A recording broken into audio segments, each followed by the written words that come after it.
Hi Deepa. Hi Shreya, welcome to the show. Thank you. Thank you. Deepa, you adapted a very difficult novel into a movie. Where did the idea come from? The idea to make Midnight's Children into a film came from the novel itself. Right. Because the novel is amazing, because for me it has the whole range of human emotions. Shreya, you work with all kinds of filmmakers. How different was Deepa? You know, she comes with a very different kind of background. She has to say something nice now. What is she going to say? Going to twist your arm? For me, working with her was, I say it all the time and she says, yeah, shut up. For me, it was life-changing. It taught me a lot about myself. Being part of this film, understanding my character. For me, it was every day I was discovering myself, because I didn't know I could be Parvati, and she believed in me when I didn't believe in myself. And I'm just grateful to her to let me be part of it. It's such a big star cast and ensemble. How did it all come together? How do you pick these characters? You know, generally when Salman Rushdie wrote the script, and he's done an amazing job, then he sort of, then as the writer, he gives the script to me, the director, and when I put it away for about 2 weeks, and revisit it totally with my director's hat on. First thing that comes to my mind is, who are the actors who I feel will be right for the role of the characters. And how involved was he in the process of filmmaking? Salman is a wonderful and a very generous man. He said something that was very important, which was that here's the script and I'll see you later when the film is done. Wow. And, you know, he wasn't there, sadly, because he had his own work to do, and I would have loved him to see his dream project happen. Did you get a chance to meet him? I did. Yes, of course. The first time we met him was on the 30th anniversary of the book. Okay. And so we were shooting in Sri Lanka and he couldn't come. So we Skyped him. We cut a cake for him. It was really nice. It was beautiful. What do you think of this new crop of directors, the new age directors, new age cinema that's happening? I don't know about the new age cinema, but I'm a big fan of Dabangg. You know, Okay, I love that. I couldn't imagine you being a fan of Dabangg, really. I loved it. I mean, I thought Chulbul Pandey is the best thing since sliced bread. So, you know, it's. I think that this kind of stuff is really, really interesting and it's cool. And, but can you imagine yourself, you know, can you imagine directing a film like that? No, because I wouldn't know where to put the camera, you know, but that doesn't mean that I can't admire somebody else who looks at commercial cinema, because it's different, but I like commercial cinema. I saw another film that I really liked. Did you see that, Shreya? It's called Vicky Donor. Oh, it's nice. One of the best films of last year, actually. It was so lovely. So entertaining. Dolly. Dolly, who is... Dolly Ahluwalia. She did her costumes in the film. She's done a costume for Midnight's Children. She did them for... But she's so talented. She's so amazing. Good. Well, Deepa, the director of your repute, and you could work with any of the biggest in Bollywood, all the Khan and the Kumars. Don't you want to ever sign them up and you know, work with them? You know, it's all about, is the actor right for the character. Right, yeah. And however much I might want to work with some actors, and I have worked with some... You work with Amir Khan. Amir is wonderful. You know, it was lovely to work with him. And, you know, it's also, are they right for the character that I'm... And then it's, you know, do they have the time? Because their schedules are so hectic. And I mean, would I ever be able to pay them the kind of money? Probably not, that they expect. And that's the reality. So it's a two-way street. It's not just me. It's how much will they want to do a film. How far will they come, right? Now, we keep hearing about how big Bollywood is, it's going places. But you come from a different part of the world. Tell me really, what is the perception of Bollywood, where you come from? It's different, you know. I think that Bollywood is very different for the diaspora. I don't mean Indian community, I mean overall, largely. I have no idea. I mean, I don't think that people see that much. Right. You know, certainly, I mean, even to this day and age, that when you talk about Indian cinema to most people, it begins and ends with Satyajit Ray. You know, that is the reality. I mean, we're talking about really fine Indian cinema is being defined by him. Shreya, you come from South. How difficult has it been for you to break into Bollywood? I feel it was very easy for me. I tell you what, so when you start acting, when you start working, you are exploring, you're understanding cinema. So today, I feel I enjoy what I'm doing right now. I love what I'm doing right now, and I take it easy. For me, it's not about okay, for me, it's not about Tollywood, Collywood, Bollywood. Wherever I get good work, and if I enjoy it, if I seriously feel in the morning that I love what I'm doing today and I'm happy about it, then that's the kind of cinema I want to do. I think everybody's going to be,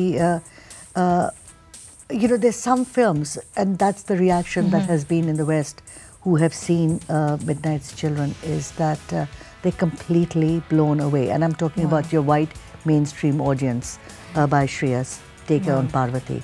Because I mean, she's on screen and she eats the screen. She is just fantastic. We also heard that Salman Rushdie was very keen to promote the film in Bombay. Absolutely. He loves, you know, for Salman, it's a book that was written and is based in Bombay. In Bombay. You know, he himself was born in Bombay. Right. So it's for him, I think, coming a full circle. Midnight's Children, he said, was a book that is his love letter to India. Shreya, is this the toughest role you played so far? On many levels, yeah. I've never played something like this before. So on that, also it's a role which is from 15 to 25, 24, let's say, and it's a role where I am like Parvati, but I'm not like Parvati. So it was about finding her in me, and like she told me, I remember once I went up to her, I'm like, do you really think I can do it? She said, yes, you can. And she made me find her in me.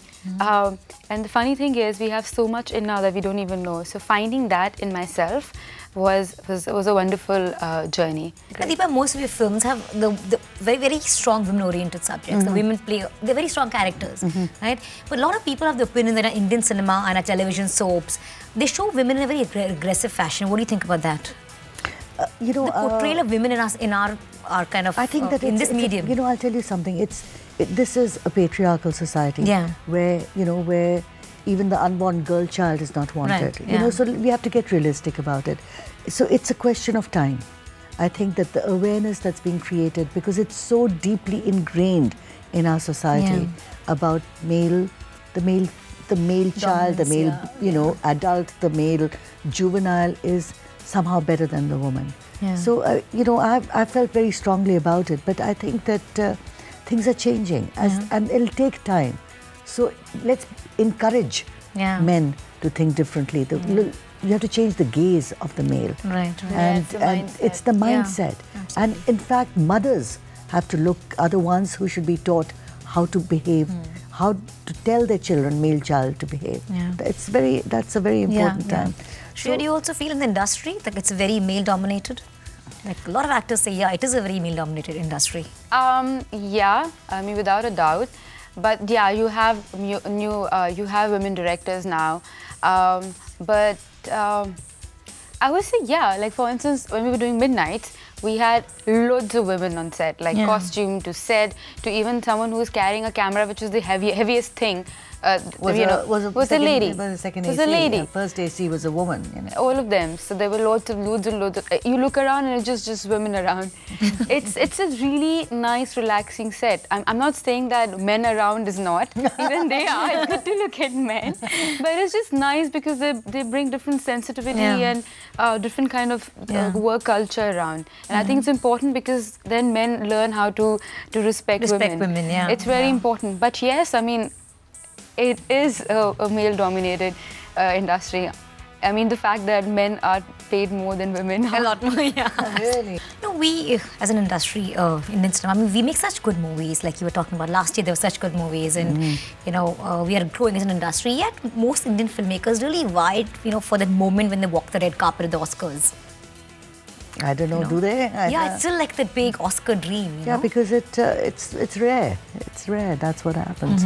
I mean, you know, like I was saying about, you know, the person who's been really, who got a Lifetime's Achievement Award at the Academy Awards has been Satyajit Ray. You know, that says a lot. And, because it is about the excellence in cinema. And it is a big deal to walk that red carpet, because that red carpet is a tough one. You know, in our industry currently, there's this rage of the 100 crore club. Everyone wants to reach that figure. You as a filmmaker, do you ever set a figure like, I have to reach this much, my film has to make that much business?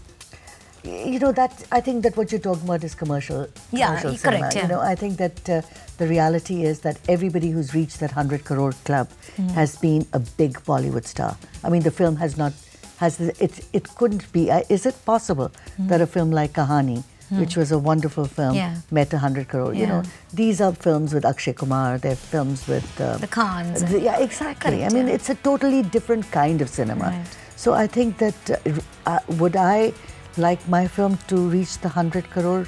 Absolutely. How wonderful. I mean, I think that to have a film that's a critical success as well as reaching out to people. Commercial success, because as a filmmaker, what do you want? You want your film to be seen by the maximum amount of people. I did not make Midnight's Children to put it and watch it alone in my living room on a DVD. You know, I made it for an audience. Well, wish you all the best, and thank you so much for being on the show. Thank you. Thank you.